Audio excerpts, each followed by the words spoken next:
Well, good morning, everyone. My name is Daryl Dorman, and I'm the sales manager with Antero Software. Looks like we have people joining us and have started the recording, so we will be able to send out the recording tomorrow, along with some additional information. So we will go ahead and get started here.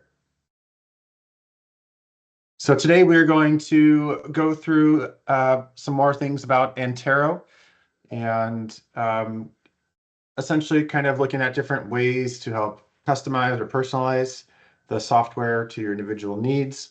Look at some different ways you can organize some of the grids, getting more things out of the different tools, as well as notes in the software. So I know a lot of you are coming from different places with Antero. Some might be operators, some might be administrators. So I will show a little bit of both. I will kind of be alternating between some of the administrative things that can help customize things, as well as going through some of the more user-specific details to help personalize and customize Antero.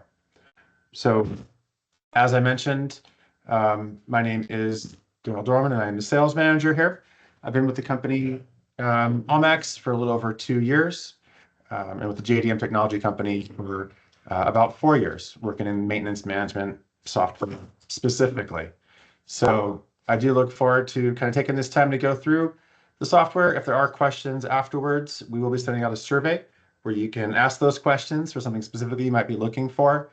And then we will also get back to you with maybe a short video recording or a link to our knowledge base to make sure that you get the help that you need using Antero maintenance management software. So like I kind of mentioned, we'll be going through some basic ideas on the setup of the software, different ways you can personalize, customize different fields within the system, and then looking at the the way that you can kind of personalize the calendar and the grids in the software. So as far as like the calendar, different setup tools, and even different ways to kind of organize your database. So with that, I will open up the software and we'll start getting into it. So this is Antero version 7. So if some of you might still be in version 6 or previous version of 7, we have updated the color scheme and the logo recently. Now this logo is what used to be the file button. But that everything else that you used to get out of the file is right there. If you do want to get an update, of course, that's free and part of your support contract. So you can reach out to our support team either through our customer portal, through our website, or just a quick phone call, and we will help schedule that and organize that for you. Speaking of, so one piece that's in the screen here would be kind of the basic application information. So this is going to show you what version you are on. I am on version 7.19, which is a release we just did a couple days ago. It can tell you different database information, how many seats you have, as well as what your product key code is.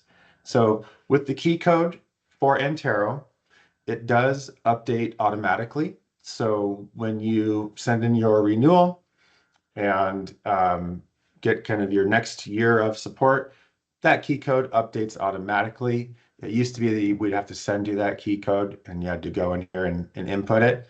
If you are on an older version, that might still be the case, but for everything else that's in version 7, it will happen automatically now.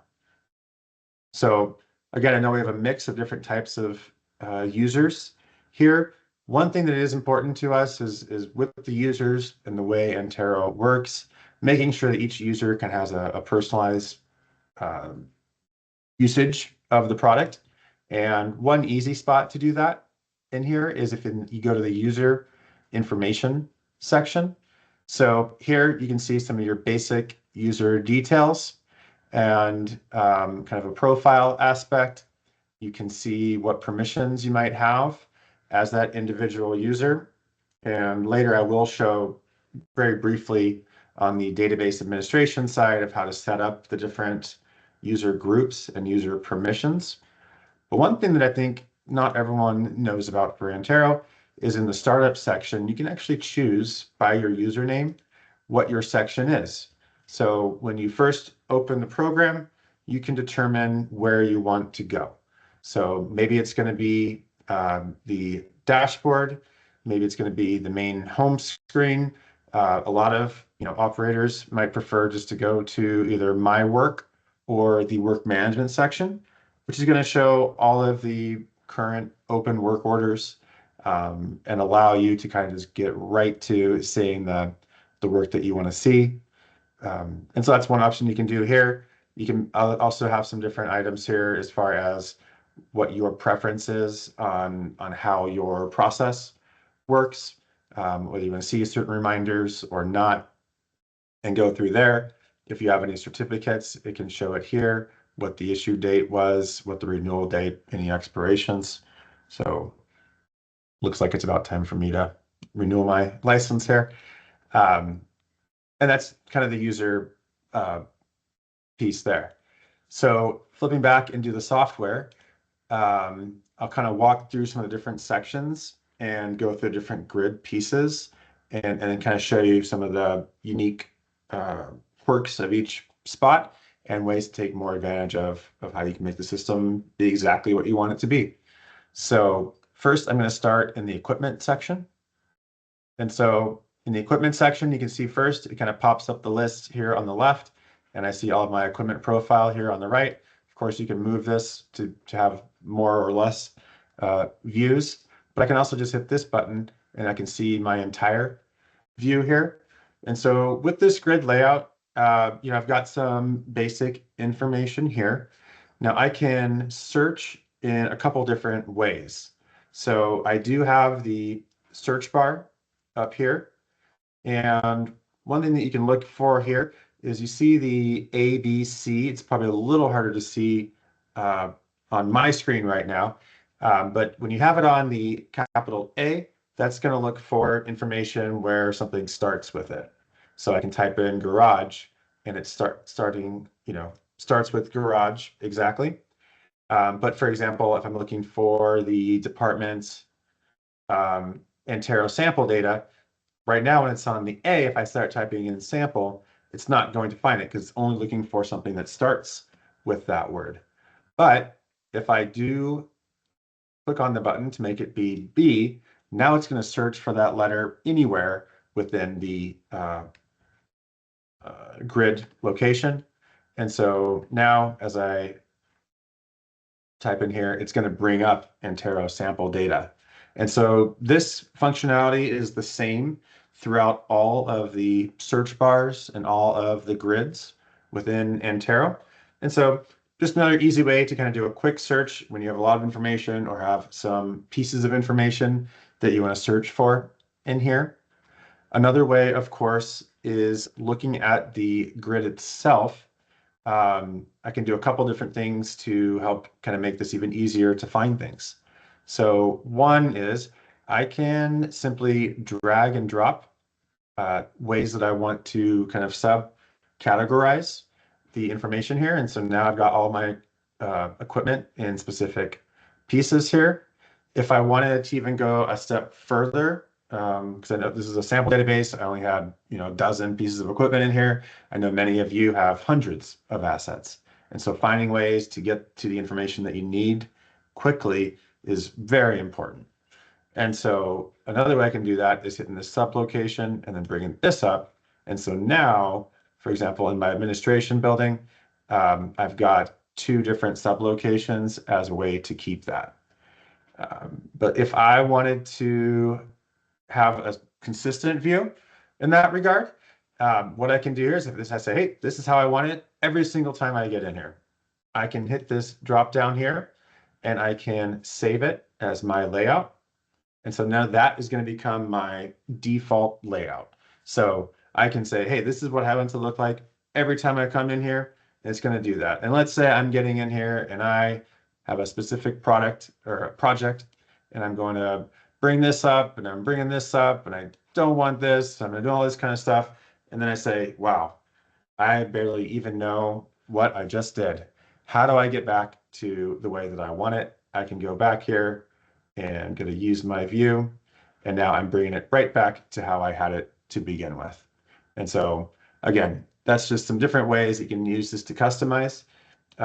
If you are looking at this and you're saying, well, that's not all the information that I want in here. If I right click on here, I can do my column chooser. And from here, I have a bunch of all of my, equipment fields. I can now go through and choose what or where I want to see it. So if I wanted to add, date purchased, or even any see uh, life expectancy on here, as I add these, of course, then I can see them. And I can also take things away, obviously. And then I can also still move them around. They don't have to stay in the same order that I have them in the main department grids. Can I move them along all the way through here?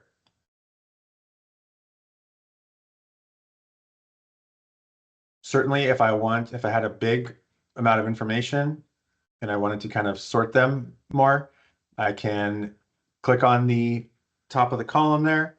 I can choose only the ones that I want to see. And that's easy. If I wanted to make different changes, I'd go to filter rules. And again, I could say starts with, contains, a variety of information here. And if I wanted to say, I just want to see things that might show my pump station or lift station. And so now I've got that filter rule on in here. And one of the recent bug fixes, there was a couple times where if you had a filter in one area and you went to another one, and then you would lose that previous information, and that has also been updated. So let's we can clear things out here. And so we're going to clear the sorting. And so one thing I can do here is if I'm on the pieces of equipment, I can actually create the work order from here.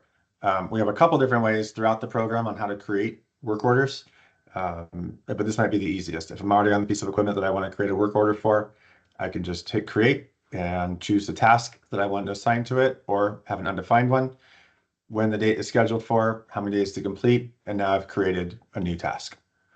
So that is the grid information from the equipment piece. A couple other things on here is if I go into my equipment tools, I can retire equipment. So if I am no longer going to be using a piece of equipment, but I want to keep the historical work order data and information, I can retire it and it's not going to show up in my current equipment list. And then if there was a time where I wanted to see my retired equipment, I can just hit the include retired equipment and it will show that retired equipment in there. But it's another way to keep your information organized instead of having a bunch of information that you don't even have or haven't had for 6 years. So that's on that. And then if I did have a generator here and I wanted to, I got a new generator and most of the information was the same, but not all of it. I could hit this little arrow here and hit add similar. And in that case, it's going to say, okay, this is going to be pretty similar to what I had before, but now it's January 16. And maybe I'm going to keep the same, instruments, parts, any work templates that I maybe had in the previous one. And I'm going to create a new one. And so now I've got all the same information, but I can now, make different changes to maybe where the location is or different aspects to be specific for that new piece of equipment. So that is equipment grid information. Hope that helps answer some questions and that maybe you learned something you hadn't seen before. Next, I want to go through work management. And so work management, now this is where some of the filtering and sorting can be more important because you probably have a lot of work orders that you might be seeing. And so again, I can do the same things with all of the filtering and sorting and bringing different ways to keep that information more manageable for you. But you will notice that I do have a few other buttons along the top. And so one is, of course, the create scheduled work orders. So this will, create, things that are coming due on those scheduled templates, which we can also look at a little bit later. And we've done different webinars on that specifically. And then, of course, the same idea here on the same layout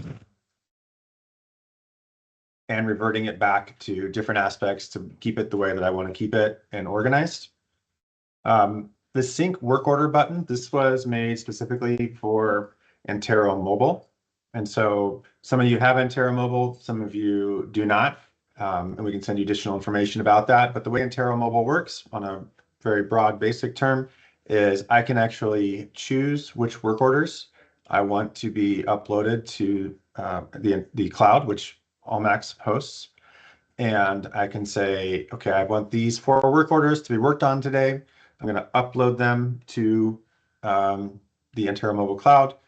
I click that, they go up there, and then at the end of the day, when you've got some work done, it's been completed, I would go here and hit download ready. And it's going to bring back and sync any work order that has been completed in the field, as well as any new work orders that you also created in Antero Mobile Cloud. So if you have further questions, we're happy to help with that and see what you need for that.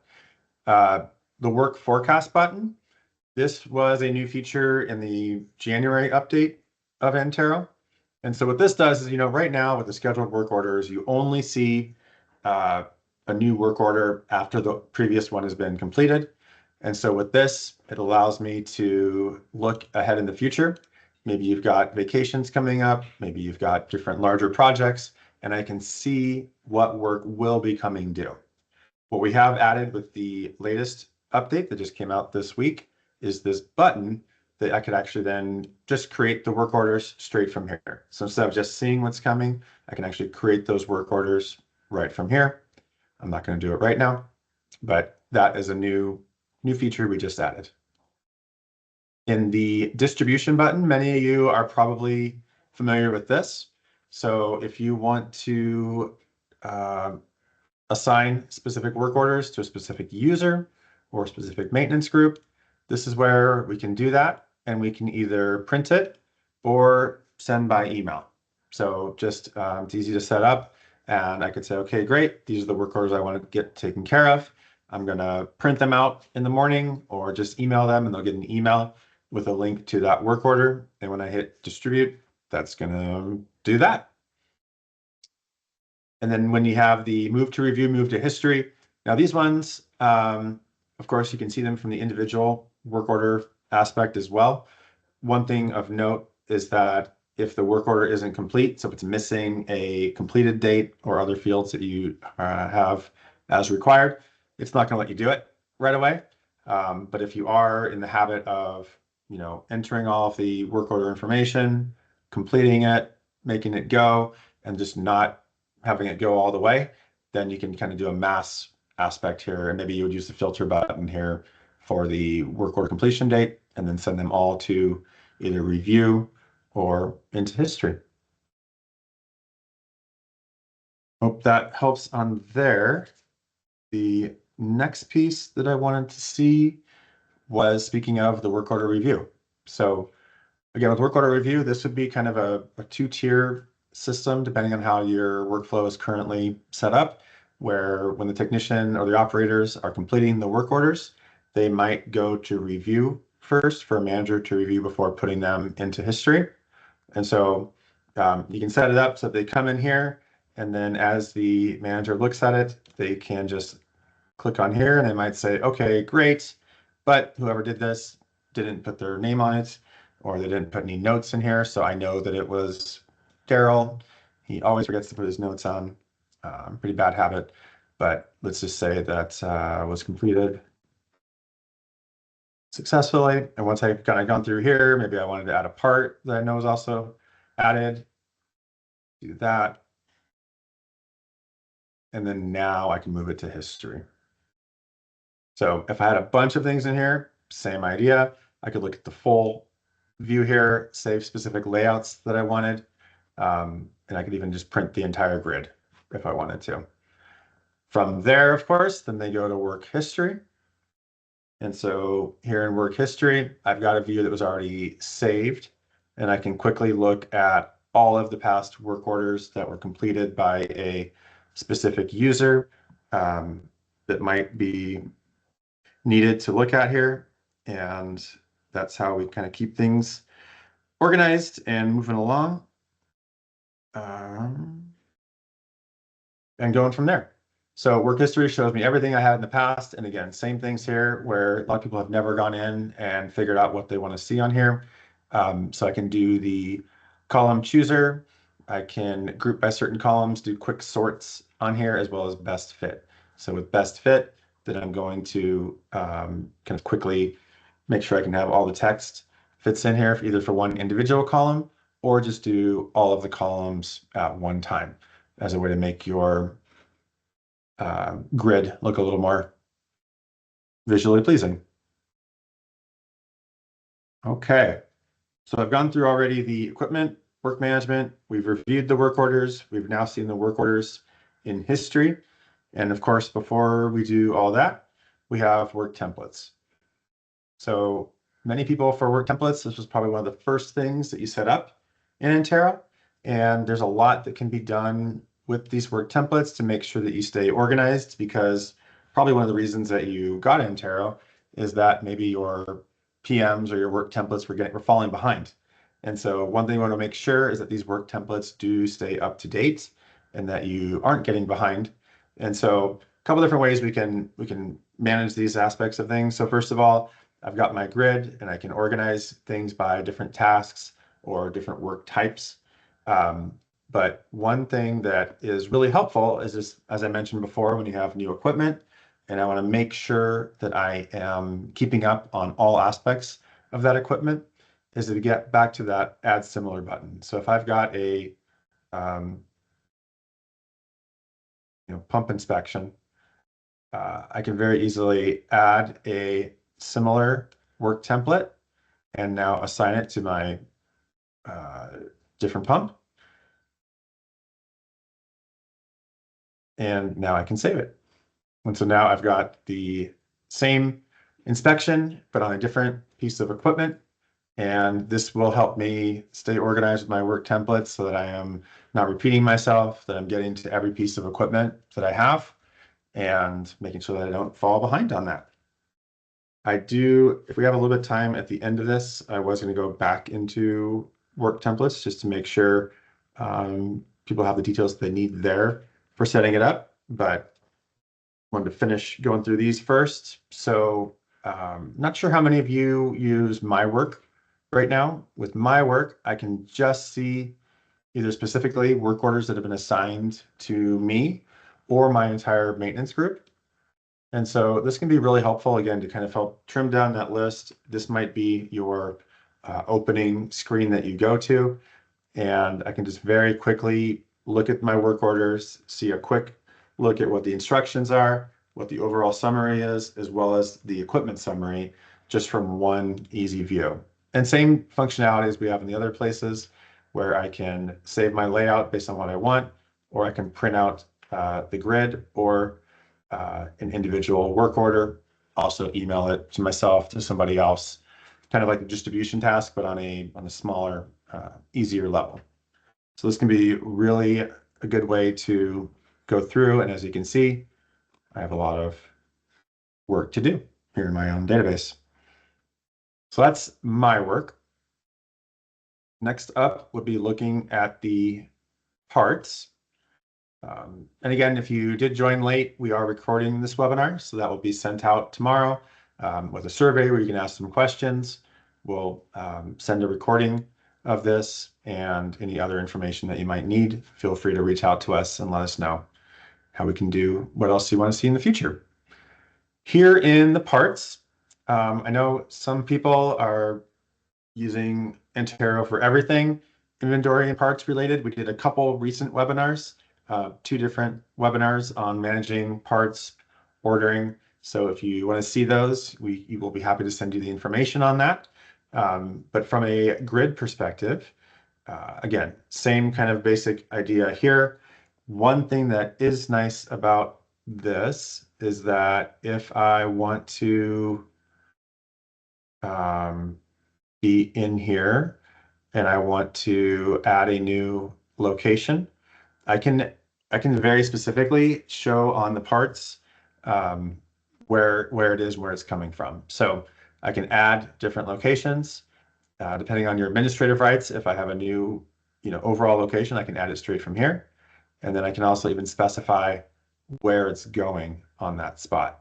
So this is a great way to keep your information all together and manage it this way from the grid. And same idea that we see in the other aspects from the equipment and work templates. I can add similar, I can print things out and kind of move that along. So that is kind of most of the grids within Antero. What I also did want to show a little bit is we saw some of the different ways you can customize the program and add different, distinct parts to it. Wanted to show a couple other spots in the administration.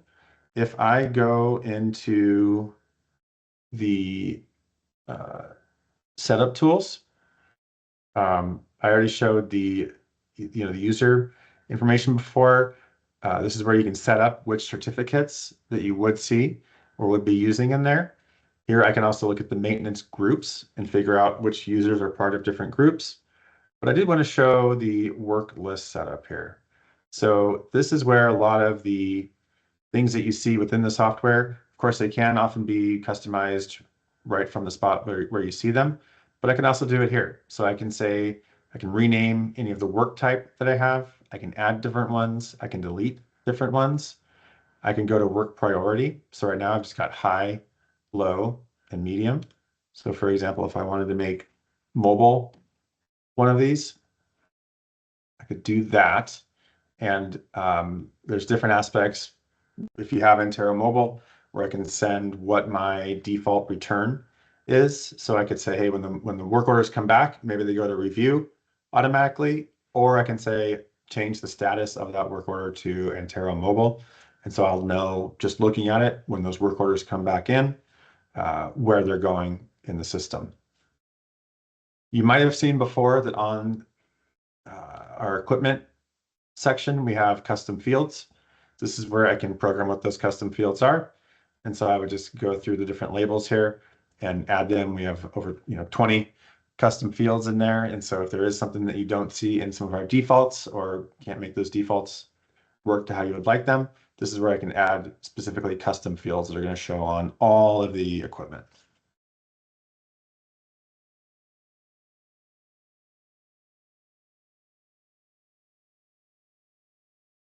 I mentioned it briefly, but if I go into the database administration, the user security button is where I can assign different users to different roles, as well as define what those roles are.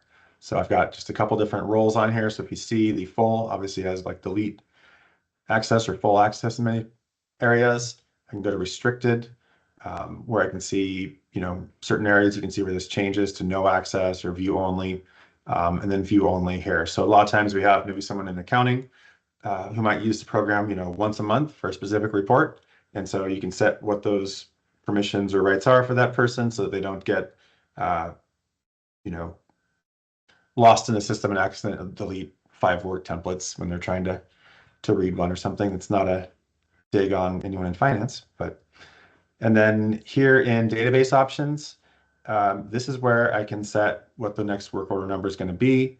The create through days is for those scheduled work templates. So sometimes I know we've gotten some calls where this has gotten changed by somebody and they say, hey, I want to create, the whole week or the whole month from the start. This is where I could change what those create through days would be. And then I had also mentioned from a mobile download behavior, I can send where I want those Antero mobile completed work orders to go, either to review, straight to history, or I can set that work status to different areas here, whether it's active, new, or on hold.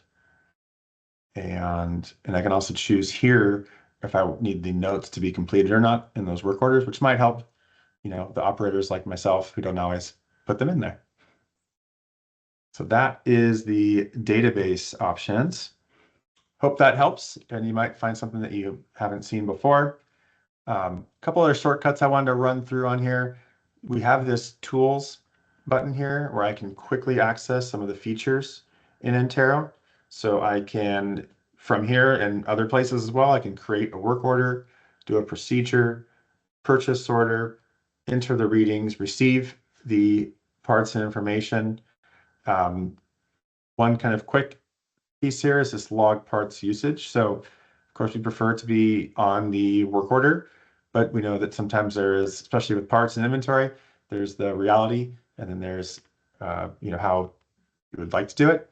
But same thing for the inventory adjustment. In this uh, tool, I can simply look at all of the inventory that I have. And if I'm looking at it on the shelf and it says supposed to have 8, but I only see 7, I can make that update and now I can save it and update it. So again, that's going to be a permissions-based, piece as far as how you want to use that, but it can be a really easy way to get what you need out of it.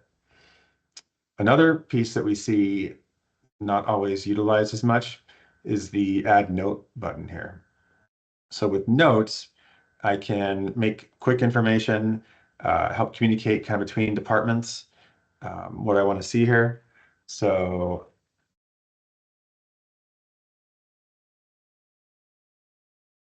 remember what that is. And then when I go into notes up here, I can see the previous notes and what they were and find out if maybe I missed something or need some additional information, just as kind of a messaging system within the program that can be very helpful in keeping everyone on the same page and no questions or surprises that come up. Another piece we have in here is the calendar section.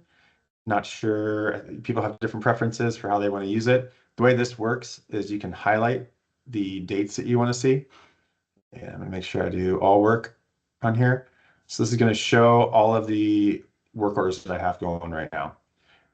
There are some filters along the way that I can, it's just like in the other aspects of the program, if I only want to see work orders at the garage or lift stations, it's only going to show me those. Now the ones in red, you can see those are scheduled work orders. For these green ones, these are the more reactive or unplanned work orders.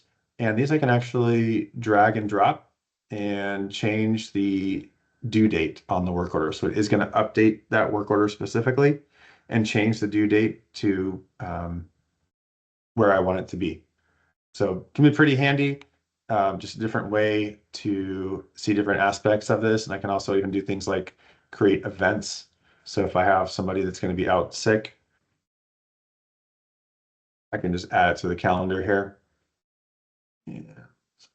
Let's just say it's going to be, I'll be out, maybe I know I'm going to be sick or, just gone Monday, right? And so I can create that and it's going to show up for me.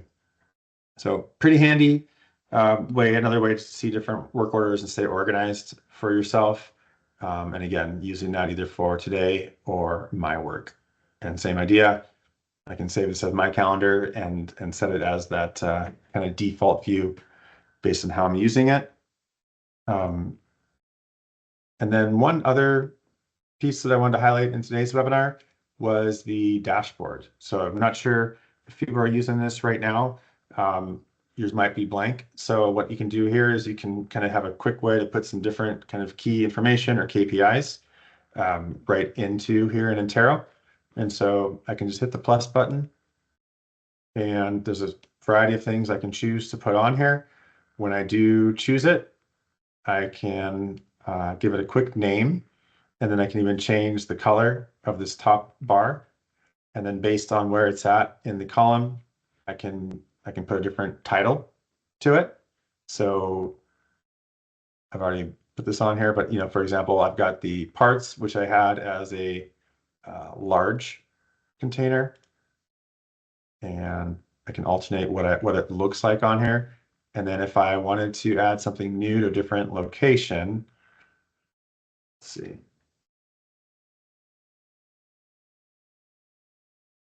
Do that, and I could put it into a different group here, a different column on the top, and I could name this the specific column I want to do it. I can also change my overall background on here. I don't like that. I want to go a different color. And if I like what I see, I can save it. So that's kind of that piece of it. Just the very last piece I wanted to show here. I know I actually went a little longer than the 30 minutes we had talked about doing, but if I go back into work templates, um, again, we're happy to help on individual questions that you have and kind of just see what you need there.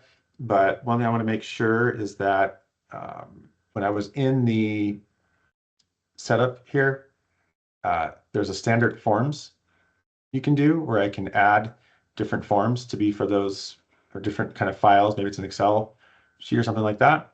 And when I am creating a new work template, let's say it's for this, I can add the information here and I can do different attachments. With the attachments, I can either add a PDF document or I can actually choose from the standard forms that I've already got here in the system. So this is if you have some different sheets that you use all the time and you want to attach that for different work templates, that's a piece that you can do there. And on the templates themselves, we have a couple different ways to do the scheduling. The calendar is kind of the default way where it's, hey, every month this is due or on a certain day or certain day of the week, which I can schedule down here. So I could say, hey, the first of every month, schedule this next work template. Another way you can do this is with days in service. So with days in service, I can set the schedule of when I want this to get done. I can say this has to be done every 30 days in service. And so this is more of a moving target. So if it's a monthly or a 3-month check-in, the next date for the forecast date is going to be based on when it was done previously, not just on the first of every month, because we know people are busy. And if you don't get to something that was supposed to be due on the 1st until the 15th, doesn't make much sense to have it need to be done the next 2 weeks again. We can just say, hey, 30 days from then, let's get going with it. And that keeps your team fresh and not falling behind from other projects. You can also use the instrument readings here. So I can set up different intervals here, just like with an oil change, 3 months or 3,000 miles. And so if I'm entering either the instruments in manually, or we can connect to a SCADA to bring in certain information, whether it's runtime hours or meter readings to help with your work templates and keeping everything scheduled. Okay, kind of went through a lot. Hope you found some things that made some sense and can help you out in your uh, use of Antero. But that's going to conclude the webinar for today. Like I mentioned, we'll have a follow-up email with a copy of the recording as well as a survey so you can ask additional questions. But we really appreciate your time, and please send us any suggestions or feedback for future webinars, as this is something that we want to do for you to make sure you're using the program to the best of your ability. Thanks so much. Everyone have a great day.